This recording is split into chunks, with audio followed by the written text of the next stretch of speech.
ஆட்சி அதிகாரத்துக்கு வந்து ஊழல் செய்கிறது, ஊழல் படியாம இருக்கலாம், அப்புறம் பார்க்கலாம். 2015 காலகட்டத்தில் வருமான வரிக்கு இவர் அப்ளை பண்றாப்ல. 33 கோடி ரூபாய் என்னுடைய வருமானம் அப்படின்னு சொல்லி தாக்கல் பண்றாரு. ஆனால் 15 கோடி ரூபாயை மறைச்சிட்டாரு. புலி படத்துக்கு இவர் வாங்கின புலிங்கிற பேர்ல ஒரு புலிப்பு படத்தை எடுத்துட்டாங்க. அந்த புலி படத்துக்கு 15 கோடி ரூபாய் வருமானம் வாங்கினதாக சொல்லி சம்பளம் வாங்கினது, அந்த சம்பளத்தை மறைத்து விட்டார்னு வருமான வரித்துறை இவர் மீது வழக்கு பதிவு செய்து அதற்கு 1.5 கோடி ரூபாய் அபராதம் கேட்ட சொல்லுது. ஒரு நடிகருக்கு இப்ப அஜித் குமார் இருக்காரு, எனக்காவது அபராதம் போட்டுருக்காங்களா? ரஜினிகாந்த் இருக்காரு, அபராதம் போட்டுருக்காங்களா? அரவிந்த் சாமி இருக்காரு, ஜெயம் ரவி இருக்காரு, தனுஷ் இருக்காரு, கார்த்தி சூர்யா இருக்காங்க, எத்தனையோ நடிகர்கள் இருக்காங்க, இவ்வளவு கோடிகளை வாங்கக்கூடிய நடிகர்கள் இருக்காங்க. சிம்பு இருக்காரு, வருமானத்தை இதுமா சொத்து சேர்த்தாகவோ, வருமானத்தை மறைச்சதாகவோ, சம்பளத்தை மறைத்ததாகவோ ஏதாவது வழக்கு இருக்கா? இவர் மேல இருக்கு. ஏன்னா இவர் சம்பளத்தை மறைச்சாரு. நீதிமன்றத்தில் போய் 1.5 கோடி ரூபாய் கட்ட முடியாது என்று மேல்முறையீடு போய் அந்த வழக்கு இன்றைக்கு வரைக்கும் நடந்து கொண்டிருக்கு. அதே போல 2012 காலகட்டத்தில் லண்டன்ல இருந்து ரோல்ஸ் ராய்ஸ் கார் இருக்கிறாப்ல. ரோல்ஸ் ராய்ஸ்ல போனதான் இவர் உட்காரும். வேற இந்த வண்டியும் உட்கார்ந்தவர்.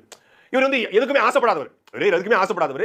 எனக்கு எதுவுமே ஆசை இல்லைங்க, என்னங்க பெரிய பணம் அப்படின்னு சொல்லிட்டு நம்ம ஊர்ல தயாரிக்கிற கார்ல இவருடைய டிக்கி உட்காராது.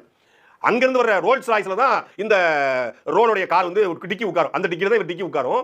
அதை இறக்கிறதுக்கு என்ன பண்ணும்? பணம் கட்டணும்ல. இறக்குமதி வரியை கட்ட மாட்டேன்னு சொல்லி இறக்குமதி வரி கட்டாதனால இங்க இருக்கக்கூடிய நிர்வாகம் என்ன பண்ணுது? போக்குவரத்துறை இவர் வண்டிக்கு இங்க ஒரு எண் கொடுக்கணும். அந்த எண்ணை கொடுக்கல. ஏன்னா வருமா இறக்குமதி வரியை கட்டலன்னு சொல்லி இவர் கட்ட மாட்டேன்னு சொல்லி நீதிமன்றம் போறார். நீதிமன்றத்தில் நீதிபதி கேட்கறாங்க, படத்துல சமூக நீதி பேசக்கூடிய நீங்க இப்படி வருமானத்தை ஏய்ப்பது என்பது, இப்படி வந்து வரி கட்டாமல் இருப்பது என்பது அது தேச விரோதம்.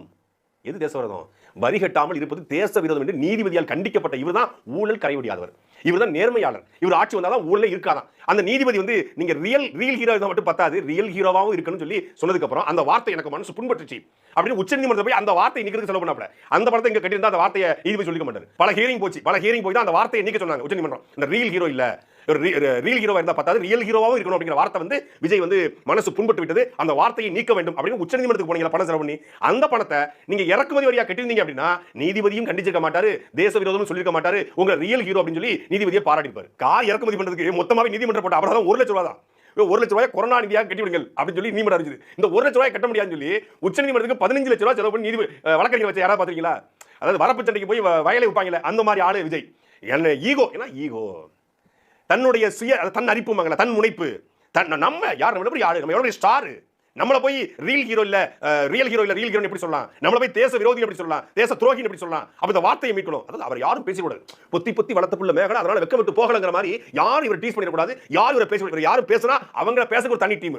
நீ பணம் வாங்கிட்ட, சாட்டை ஒரு வீடியோக்கு 2 லட்சம், திமுக பெட்டி வாங்கிட்டாரு, கரூர் விஷயத்தை பேசுக்கு திமுக கோடி கணக்கு வாங்கிட்டாங்க. சரி, கரூர் விவகாரத்துல விஜய் எதிர்த்து பேச நாங்க பணம் வாங்கிட்டோம்.